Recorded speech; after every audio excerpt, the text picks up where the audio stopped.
Prank gone wrong. I tied my husband downstairs and hooked up with my neighbor. Now he wants divorce. I handcuffed my husband to a radiator and got loud with my neighbor while he listened to everything. I am the world's biggest fool and cheat because who in their right mind thinks sleeping with their neighbor while their husband listened is a sane idea?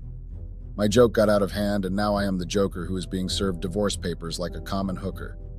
Yes, I know it's messed up, but trust me, I never planned for things to go that far. I cheated, but it was meant to be a prank. This whole thing is super messed up to the extent that I'm sure my marriage is over. So I freaked out and now I'm here to ask if I can undo what I did. Or at least if I can reduce the glaring consequences that are coming my way. It all started from my husband and I's obsession with pranks. Yes, I'm unapologetic about this little fact. I love pranks and so does my husband. In fact, we met each other through a big prank that was organized by our mutual friends. But we never once imagined that a prank would be sending the both of us to court for divorce one day. I'm now a cheater who is being tagged as loose and might possibly not have access to my husband ever again. Did I mess up?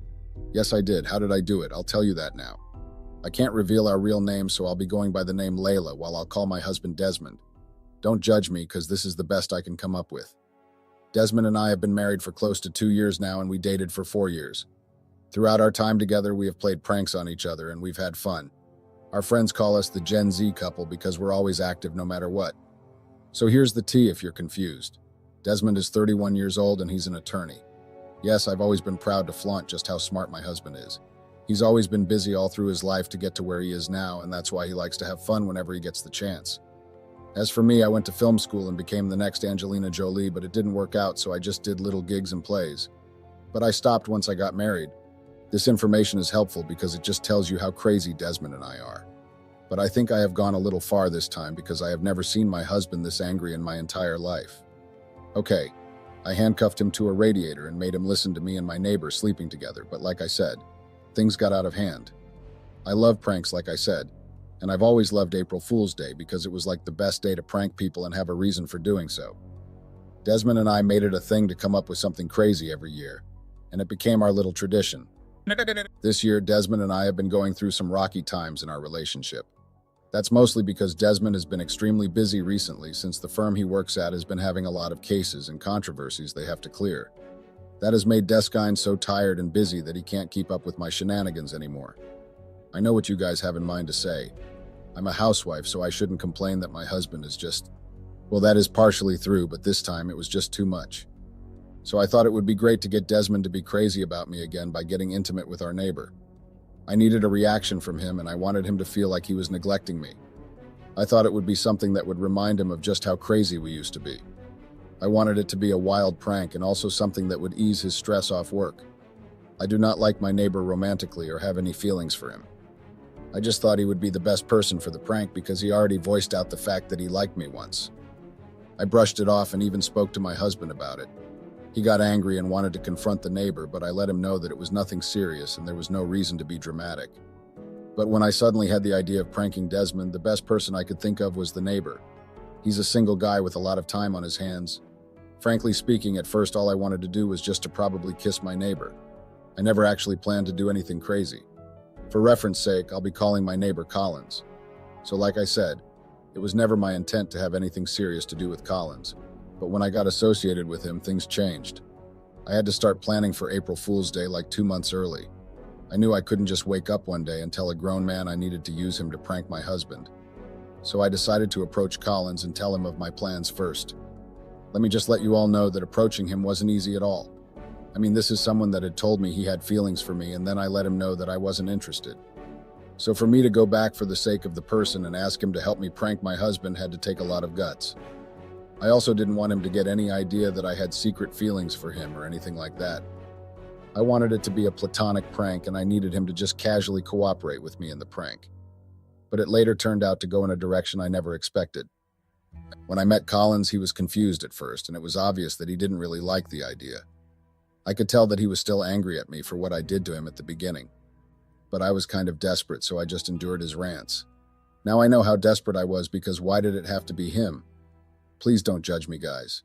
You don't know how hard it is to want to fix a relationship without knowing how. My relationship with Desmond had always been a playful one, so all I wanted to do was keep up that same energy and watch where it goes. I love pranks and he did too. So I thought kissing the neighbor would do the trick. But Collins was the devil himself. He was the wrong person to pick, and I ended up learning him the hard way. I should have never chosen Collins as the one to help me prank my husband. He used my weakness as an opportunity. When I told him we were just to kiss so that Desmond would be horrified and get the biggest shock of his life, Collins brought up another issue entirely. But for reference sake, let me make it clear that my definition of being horrified doesn't mean I wanted my husband to be jealous or angry. I mean, the whole point of a prank is to make sure a person sees something they do not expect, and that's exactly what I wanted to do. But then I let Collins use my head. He started calling me over to his place anytime Desmond was away for work with the excuse that we needed to plan the prank.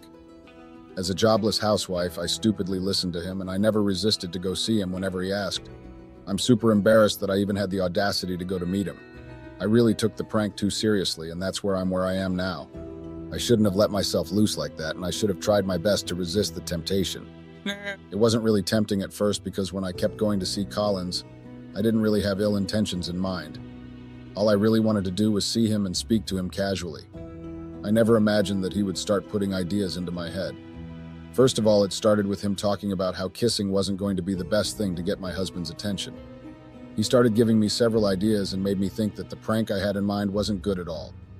I started off just ignoring him and telling him Desmond's schedule so we would be prepared for that day. But as time went on, I was influenced by him. Collins was just too friendly and sneaky with me. But I was so blinded with the idea of doing something crazy for April Fool's Day that I never gave what he was doing a second thought. Eventually, and as expected, I got too smitten with him and his corny ways. We started talking way too often, and it almost felt like we had become friends. I didn't really like the way things were going, but I never imagined that things would go out of hand. On the other side of things, Desmond and I had a strain in our relationship.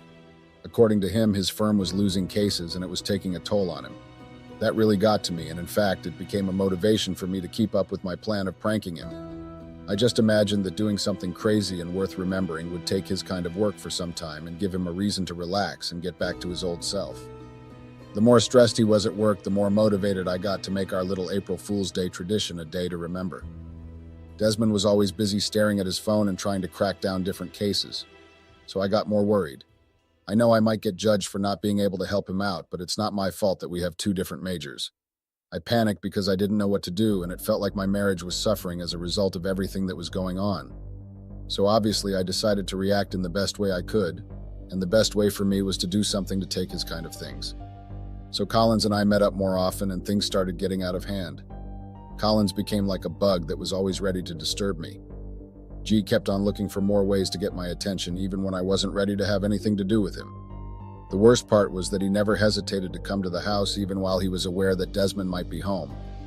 I didn't like all the things he was doing, but I told myself that I had to endure because I needed his help. So long story short, it was finally a week to April Fool's Day. To be honest, guys, when I said things got crazy, trust me, it did. I'm not talking just casual crazy, I'm talking wild. I might be a wild, energetic girl, but the things that Collins told me to do I've never done in my entire life. Sure, Desmond and I have a crazy intimate life, and it's always been one adventure or the other, but at that point, things went far. I had heard from a friend that people started using radiators during intimate moments and that it would be a nice way to have fun after I pranked Desmond. So I foolishly spoke to Collins about it since he was in on the prank. He gave me some ideas, but then I refused to take it and I decided to do something else instead. I told myself that it would be better if I handcuffed Desmond to a radiator while I went upstairs with Collins, and then waited to see his reaction. I had read a lot of books that spoke about things like that, and the outcome was always a draft and fun experience. So I imagined myself in the same situation and thought it would be nice to do the same with my husband. We already had a radiator in the house because we had used it during the early months of our marriage. But of course, we had outgrown it. We just did things like that during the early years of our marriage, and then we got too hurt to keep up with the same energy. I guess it's right to say we got tired of the honeymoon fever. But since I wanted to do something big, I had to get ready to use the radiator again. I decided to plan that aspect on my own because I just felt like it wouldn't be proper to involve Collins in that aspect. I wanted to draw boundaries even though a part of me already knew that there were a lot of boundaries that had already been crossed from the beginning of things. Now, 2 days to April Fool's Day, Desmond asked if I wanted to go out on that day. I told him no because I already had something planned. He asked if I was sure, and then he said yes. He told me he was willing to take a day off from work on that day because he wanted to spend time with me since it had been a thing in our relationship. I told him I didn't feel like going out and that I would prefer it if we just stayed home. I also advised him not to take a day off work because I knew I needed time to set up everything that day, and I didn't want him to be home and spoil it all. I just wanted him to come back from work normally, but then get surprised. But trust me, guys, things didn't end up going as smoothly as it sounds. In fact, things turned out to be worse. Finally, I'm the April Fool's Day. I was left traumatized because everything I had planned turned out to be nothing but absolute asterisk T. Nothing happened like I expected it to, and instead I ended up cheating on my husband in the worst way possible. Before I go on, let me put it out there that I had changed my mind about the prank being just about me kissing. I had decided to do something wild and get intimate with Collins. Even though I might try to deny it, I had the intention to cheat on Desmond. I mean, that's what the prank was about, on my head. It sounded right to me because I concluded that it would just end up being a one-time thing and it was not going to be anything serious. I was already too close with Collins and his corny ways that I wasn't thinking straight. I mean, what did I expect to happen at the end of the day? Did I think that Desmond would be okay with me sleeping with our neighbor? All of these thoughts are just coming now at the wrong time. None of these thoughts came when I actually needed them. I feel like the world's biggest fool and cheater right now, and that's probably because I'm actually the world's biggest fool and cheater. I should have set my priorities right, and I should have never done what I was well aware of wasn't going to end well. I didn't just do a bad thing, I can confirm that I did a stupid thing. So it went on to go like this. I planned to sleep with Collins, and he was well aware of that fact. In fact, I'm sure he planned it all the whole, and I just fell into the trap. I was the stupid one. When he gave me the idea, I took it up after only 2 days of thinking of it, and that's what just proves that I had it in mind to cheat on my husband before. It was not something that just happened that day. It's something that I had been thinking of because I don't know what even got into me and made me think of cheating as the perfect prank on April Fool's Day. So I set up the radiator after Desmond left for work and got the house ready for what I had planned. I waited for him to get back in the evening before I started the first step. I got him in the mood for all I had planned by reading him and flirting. He was really tired, but because he saw how active I was, he just let me do whatever I wanted to do. That's how I was able to handcuff him to the radiator. Don't even ask me how I got the cuffs because it's something that I already had prior to that day. He was against it at first because he was really tired and it had been a long time since we did something like that, and so he didn't want to stress himself out, but he wanted to give me some of his time, so that's how I ended up handcuffing him to the radiator. I stayed there flirting with him for a while before I told him to give him a minute. I left him there and then went upstairs. To be honest, a part of me wanted to just stop everything there and then, but after thinking of all the time I spent trying to perfect the prank, I decided to just go on with it. Plus, when I saw Collins, I just noticed that there was no way I was going to resist. He was dressed in such a way that there was no way I was going to change my mind.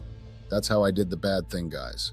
I was so stupid that I fell for his tricks, and just like that, I went on with the prank. I didn't just sleep with him, I made sure Desmond heard it. We were so I'm sure there's no way he didn't hear it. It didn't help that Collins made sure the door was open. At that moment, I felt ecstatic, and I was so sure that I was giving Desmond a good prank. I thought I was saving my marriage and bringing out the fun side of my husband, not knowing that I was just being the biggest fool in the world. When I was done with Collins, I went downstairs to remove the cuffs from Desmond. I had never seen my husband that angry in my life. Desmond looked like he would have pushed me to my death if not that he had that self-control. He looked defeated and angry. Jay tried to calm him down and explain that it was a prank. But even while I was talking, I didn't believe myself anymore. I couldn't even believe the words that came out of my mouth, and it was at that moment that I asked myself if what happened was really even a prank. Because first of all, I couldn't believe what I had done, and I couldn't believe that I made my husband do something as stupid as that. I was so ashamed that explaining myself to him felt like I was self-sabotaging. Desmond didn't even hesitate to call me the biggest mistake he had ever made. He accused me of making him look like a fool. He asked what gave me the audacity to play with his ego. I mean, now that I think about it, how could I have thought handcuffing my husband to a radiator and making him listen to another man sleep with me was going to end well? Of course, I just called him weak and played on his integrity. I don't think there's any man on this earth who would accept that. Desmond was extremely angry, and he went upstairs to give Collins the biggest beating of his life. I could tell that he wanted to hurt me, and he would have hurt me if I was a man. When Desmond came downstairs, he sent me packing immediately.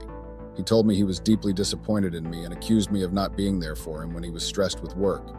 He asked how I could watch him struggle with his career, and instead of helping or trying to ease his stress, I came up with ways to embarrass him and make him look weak.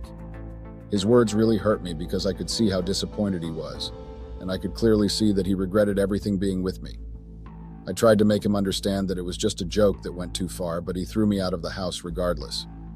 It has been extremely difficult for me to even eat or sleep. I've been thinking about all that's been happening continuously, and no part of me has been okay with it. I can't even believe that after all the stress I went through for the prank, I only ended up putting a rift in my relationship. Desmond has refused to see or speak to me. He sent me divorce papers barely 2 weeks after sending me out. None of his friends even want to hold me, and he even instructed his colleagues not to let me see him. I've been at his firm every working day since I left, but Desmond won't cave in. I hurt him and his ego so much that it feels like we were never married. It was a joke that went too far. I promise that I still love him so deeply. Collins was just a mistake. What should I do? Update. I guess I have now realized that handcuffing my husband, who is a grown man, to a radiator and sleeping with the neighbor that had expressed interest in me before will never end well. I have also realized that it is never a good idea to put a marriage to test just because you're interested in exploring things and doing something stupid. I am utterly disappointed in myself, and that's why I'm no longer ready to keep on fighting for what I lost. I have signed the divorce papers because I know that there is no longer any way out of this. I know that Desmond will never forgive, and I know he will never settle for less. The last time I saw him was at a distance, and even though I know we will meet during our divorce in court, it was clear to me that he wants absolutely nothing to do with me. Collins tried reaching out, but I made it clear to him that he's just a silly mistake I never plan on repeating ever in my life. There's no way I'd ever forgive myself for what I did, and having anything to do with Collins is going to hurt me more. I had a wonderful marriage, yet I let myself play with it. Desmond and I were doing great until I failed to be with him when he needed me, and instead I decided to cheat on him. At the end of the day, I guess the true joke is on me. Hey Reddit.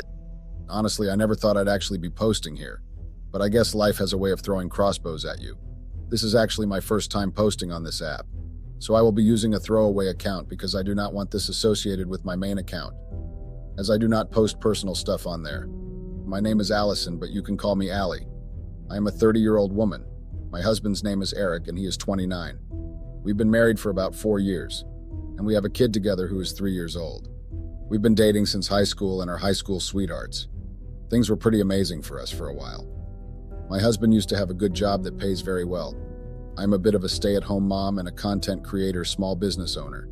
My husband wanted me to actually get a job, but I preferred content creation. It has always been my dream to blow up on Instagram, but for now that isn't happening. I'm still growing my account, and it is pretty small. I also run a small business on Instagram, but like I said, it isn't viral yet, though I hope that one day it might actually blow up. As a result of that, I'm usually home with our son. Things were good until my husband got laid off from his job. He was home for some months before he found another job. We probably wouldn't have even survived that if not for the fact that my husband had very good savings and his parents were then happy to help. After that, my husband got another job, but it didn't pay as well as his old one, so he got a part-time job to support the new one. Our savings had plummeted a bit since it took him a while to find a new job. Despite his parents being more than willing to help, my husband preferred not to ask for their assistance. He felt it was his responsibility to provide for our family, even if it meant taking on extra work or running through his savings. The period when he was looking for a job and adjusting to the new financial situation was tough.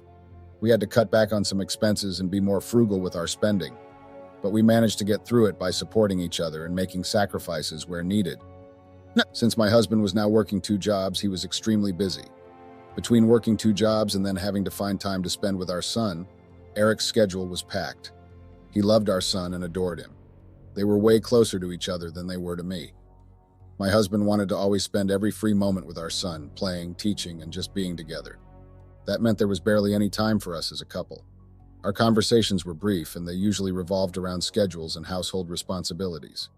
Date nights became a rarity, and even when we did manage to have some time alone, my husband would often be exhausted from work. I understood his dedication to our son and his commitment to providing for our family, but I couldn't help but feel a sense of loneliness at times. I missed the closeness we used to have, the moments of just being together without distractions. I was extra sad too because my husband had always been so romantic before that. He planned date nights and was always the bigger person, willing to bend over backward for me. He planned the cutest outings and loved spending time with me, indulging in my silly hobbies. But after taking on 2 jobs, he became so busy that our romantic moments became scarce. Our intimacy and sex life also suffered because of his busy schedule. There were nights when we were both exhausted, and the spark we used to have seemed dimmed. My husband, of course, noticed the way things were and assured me that he would quit his part-time job after he was done recovering the money in our savings and adding some more. He apologized for the strain our busy lives had put on our relationship and promised to make things right. However, I was still very lonely and bored. I indulged in many hobbies, from painting to gardening, but still that couldn't help me shake off the feeling of being unwanted. My content creation dreams still weren't kicking off, which made me feel even worse. Seeing others succeed on Instagram while I struggled added to my frustration. Then my husband dared to suggest I find a job. He said if I found a part-time job or something, he could quit his part-time job and we would be able to spend more time together. He mentioned that his parents could watch our son, especially since he was almost old enough for school. But I didn't want to work. The idea of leaving my content creation or not being able to devote as much time to it as I used to before, and the flexibility of being a stay-at-home mom didn't sit well with me. Of course, I refused his suggestion. I could see the disappointment in my husband's eyes, but thankfully he didn't push the issue. He accepted my decision and continued with his busy schedule, although there were moments when I could tell he wished things were different. Since I was very bored, I started doing something I should have never done. I realized there was no harm in trolling people online, especially on dating apps. It was a way to pass the time and inject some excitement into my boring routine. Surprisingly, no one who knew me spotted me on these apps. That is something I did not think about when creating an account on dating apps, that someone who knows me might spot me. Yes, I created a profile on multiple dating apps and started chatting with people, pretending I was single. It was all just in good fun, a way to kill my boredom a bit, you know. I didn't have any intentions of meeting anyone or pursuing anything serious. It was all harmless flirting and banter, or so I thought. It was all pretty harmless fun at first. I enjoyed trolling people and engaging in playful banter. Although deep down, I knew it wasn't the nicest thing to do. I justified it as a way to entertain myself amidst the boredom. Then I met Sam. The first time I saw his profile and swiped right, I couldn't help but marvel at how handsome he was. He immediately messaged me after we matched, and we started talking. At first, I just wanted to troll him like the others, keep up the facade of being single and flirt with him for fun. But as we talked more, I found myself drawn to him in a way I hadn't anticipated. He was charming, funny, and genuinely interested in getting to know me. I started to feel guilty about pretending to be single and leading him on, especially since he seemed like a genuinely nice person. But what overpowered the little guilt I was feeling was the infatuation and desire I had for Sam. I really wanted him, and I would often wonder what it would be like to really be single and date him. No, I didn't love Sam. I'd say I liked him and was infatuated. Yes, I loved my husband dearly, but at that moment I was all caught up in the excitement of Sam. At one point, I even considered deleting all the dating apps and ghosting Sam because I felt like I was digging myself deeper than I had planned to. But I just couldn't bring myself to do it. Sam had become the only person I replied to on the dating app. After a few weeks of talking, we got even more serious and exchanged numbers. Throughout this time, Sam believed I was single. He was unaware of my real relationship status.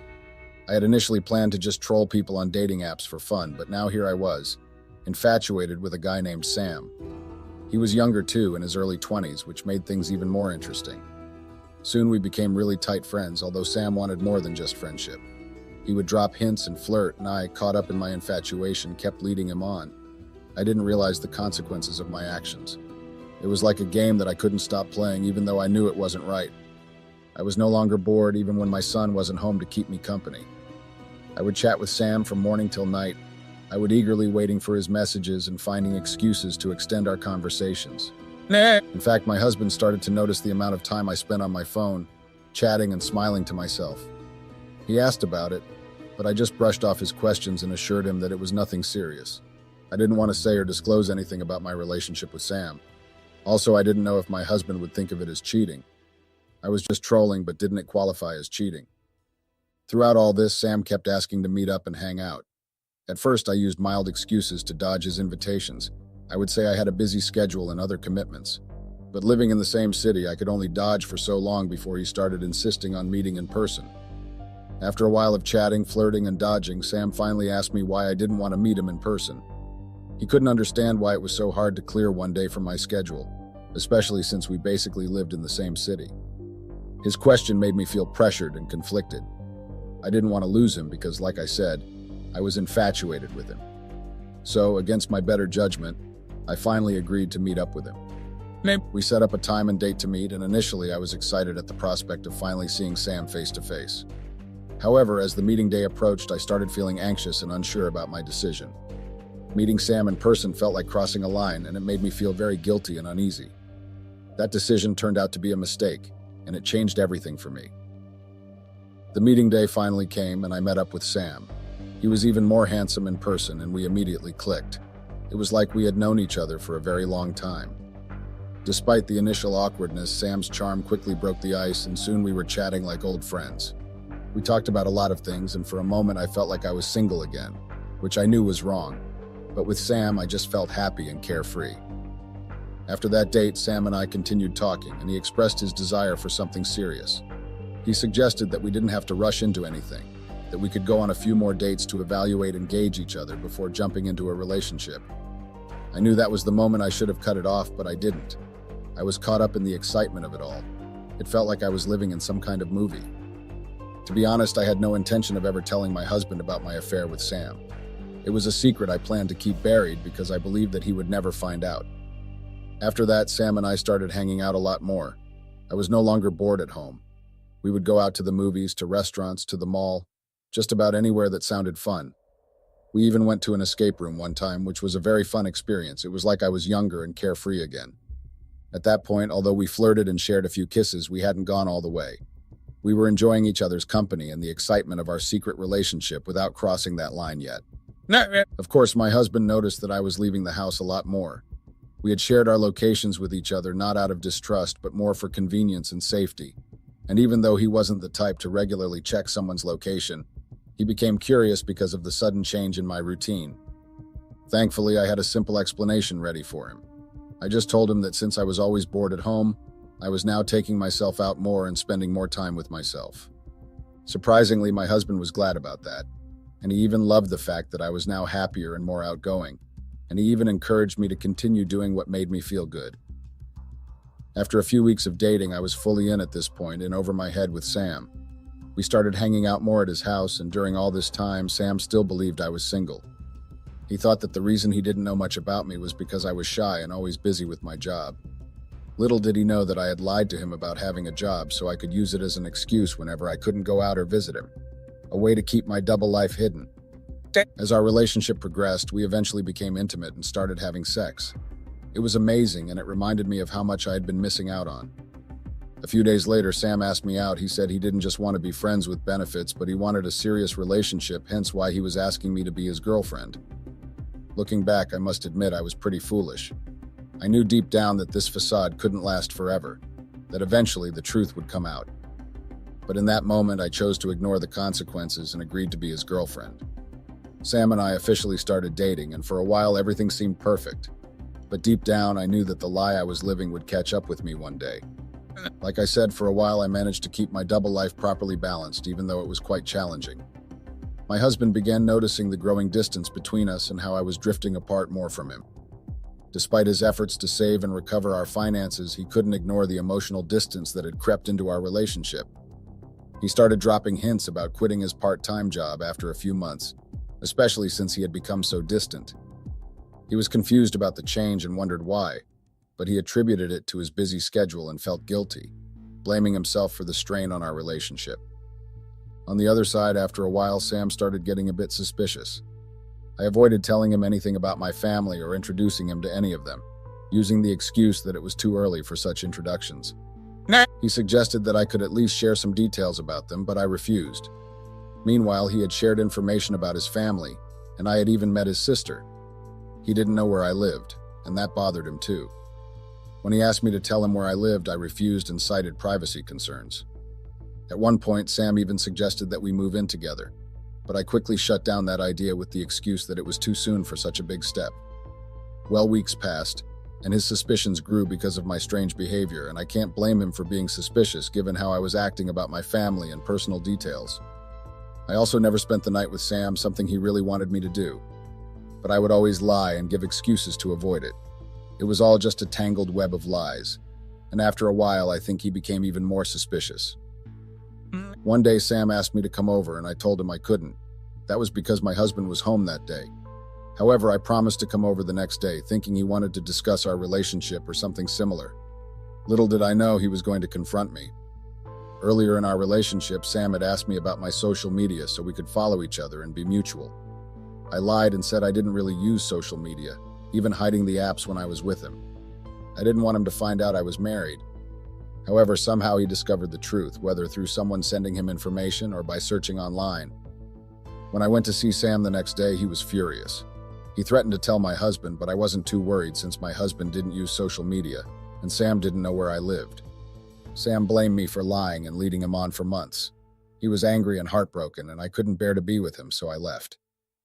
On my way home, I blocked Sam and decided to cut him out of my life completely. He tried to reach me with random numbers, urging me to confess to my husband, but I ignored him out of fear. I hoped that he wouldn't be able to contact my husband as he didn't know where we lived and my husband wasn't active on social media. I was banking on the fact that Sam wouldn't find a way to reach my husband unless by some random chance encounter or through a mutual friend who knew us both. After a few weeks had passed, it seemed like Sam had finally given up trying to contact me. I was relieved because I knew there were many ways he could have found me if he persisted. That experience scared me, and I didn't want to risk going through something similar again. I promptly deleted the dating app and erased all traces of my affair from my phone. I made a firm decision to start anew and focus wholeheartedly on my marriage.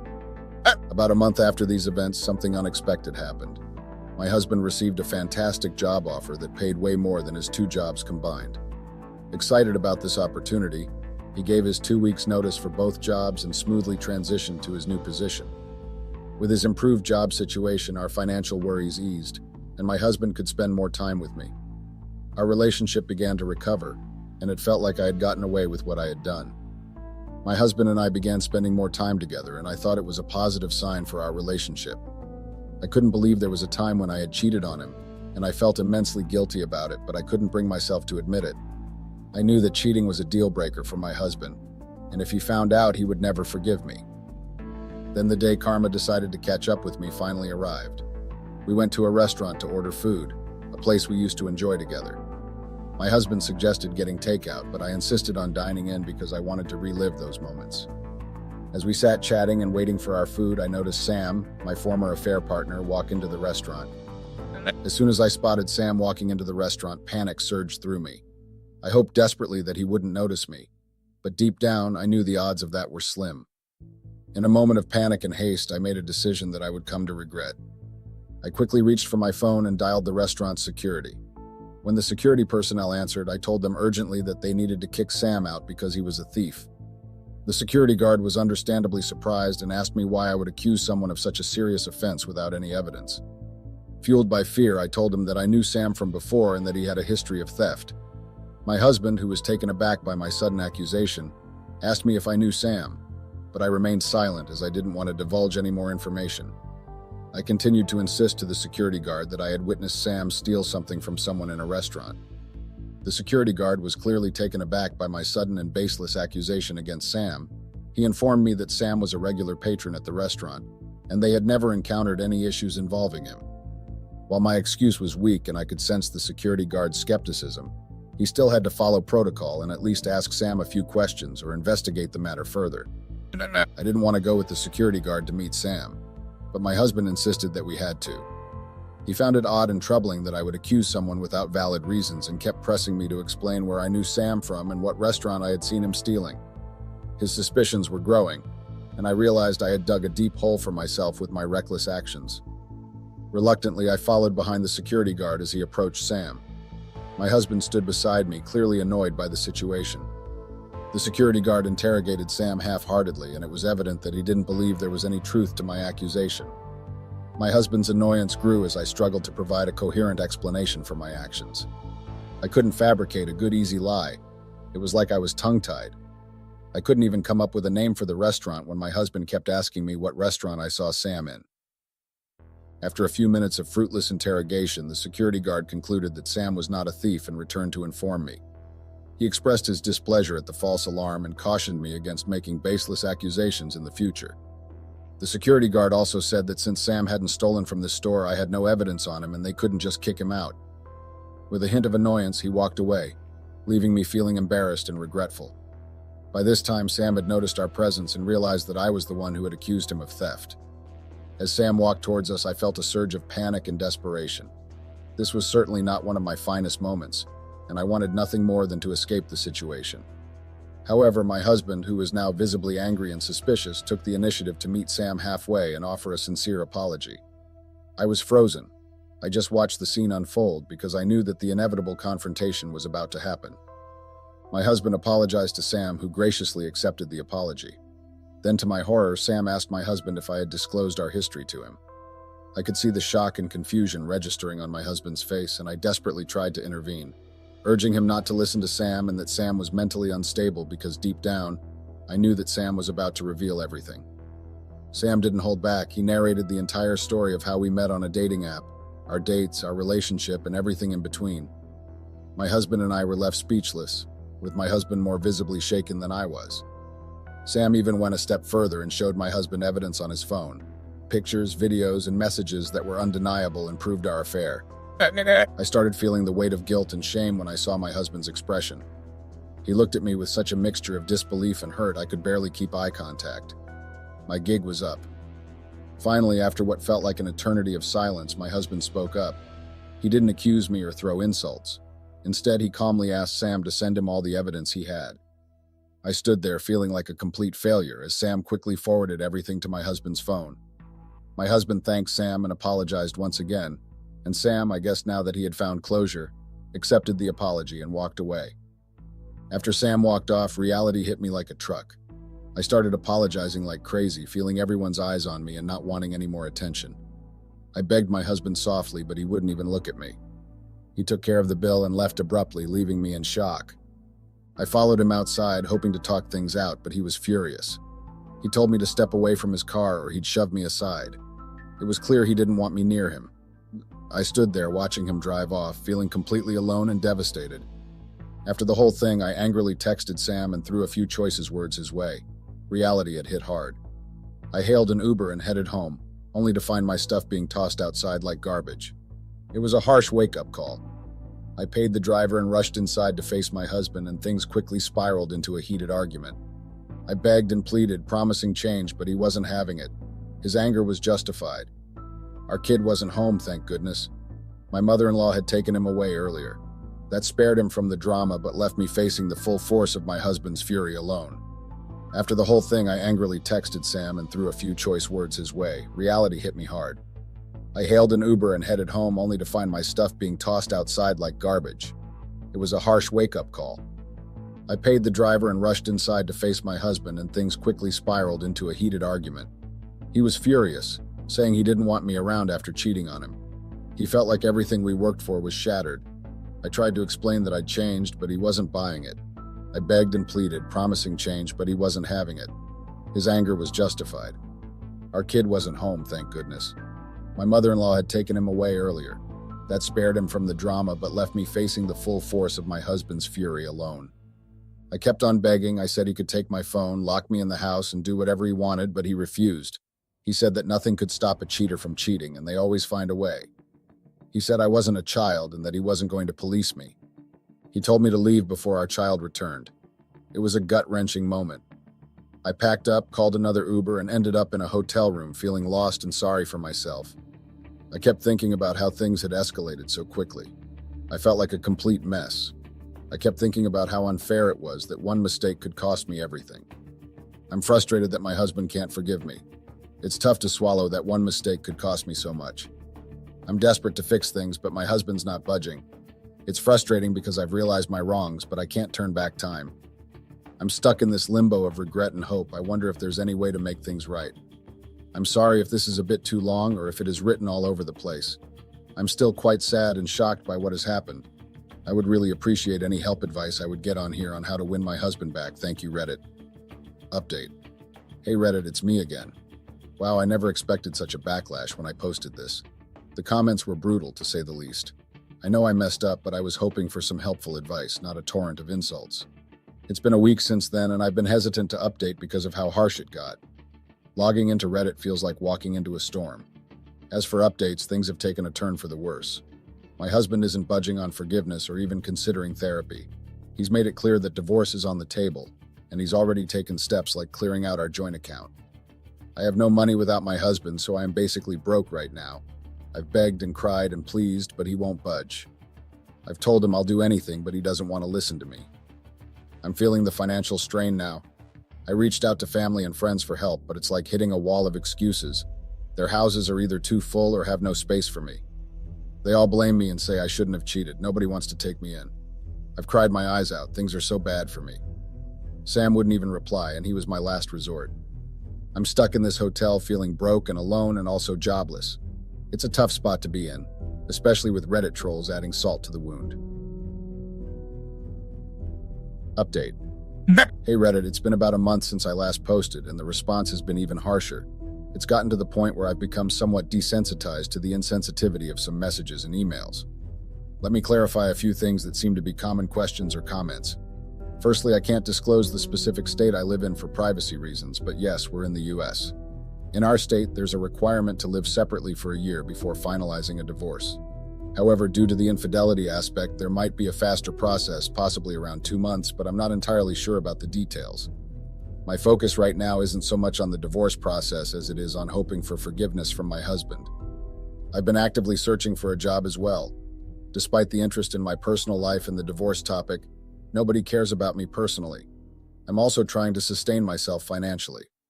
Content creation is something I still want to pursue, but realistically, I'll need a part-time job to make ends meet until things stabilize. It's challenging facing this situation with little support, but I'm staying hopeful that things will improve, both personally and professionally. Update. Hey Reddit, it's been a month since I last updated you guys, and the responses just keep getting worse. I've received so many insensitive comments and messages that I've become somewhat desensitized to it all. It's crazy how brutal some people can be, especially when I came here seeking helpful advice. Well, let me give you all a mini update.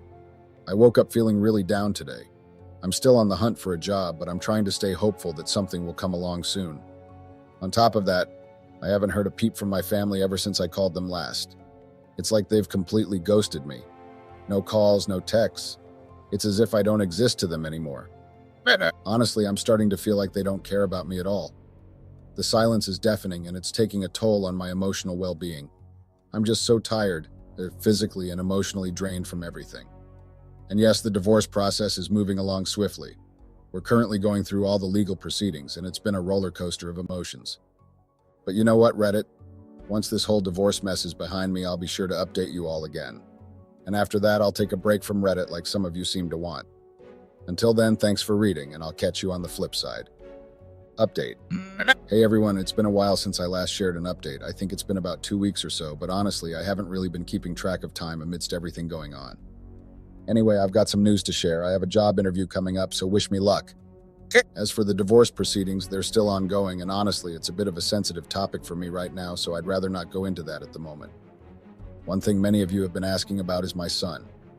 Yes, I do make sure to see him regularly. I visit him, spend time with him, and we talk. He's at that curious age where he's trying to make sense of everything, so we've been doing our best to explain things to him in a way that he can understand. It basically boils down to mommy needing to be away for a while, and we're trying to keep it as kid-friendly as possible. It's been tough juggling everything, but I'm doing my best to stay strong and focused. Your hate messages and mean comments all mean a lot to me, so thank you for motivating me to keep going during this challenging time. I'll be sure to keep you all updated on how the job interview goes and any other significant developments. Update. Hey Reddit, here's a quick update. I landed the job, hooray. It's got decent pay, although the hours are a bit long. But hey, it's just temporary, and it means I can finally bid farewell to this godforsaken hotel. Now about the comments questioning my love for my husband and how fast I moved on. Look, I've always been straightforward. If something's not working, I don't stick around. Sure, I still have feelings for my husband, but I've faced the reality that forgiveness may not be in the cards. So I'm moving forward. It's not about not loving him, it's about taking care of myself.